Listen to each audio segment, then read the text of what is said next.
Hello YouTuber, AC ডেভেলপারের পক্ষ থেকে সবাইকে জানাই স্বাগতম। আজকে একটি অ্যান্ড্রয়েডের টিপস নিয়ে হাজির হলাম সবার সামনে।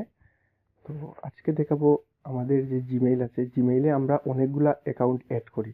তো বিশেষ করে ইমেইল অনেকগুলা অ্যাড করি। তো সেই ইমেইলগুলো আমরা কিভাবে রিমুভ করব সেটা অনেকেরই প্রবলেম হয়। যেমন ধরুন আমি আমার এই জিমেইলে প্রবেশ করলাম।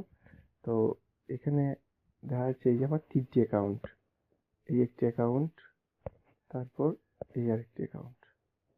তো এই অ্যাকাউন্টগুলো কিভাবে রিমুভ করব সেটা রিমুভ করতে অনেকেই ঝামেলা হয়। তো আমি দেখাচ্ছি সেই সিম্পল ট্রিক্স।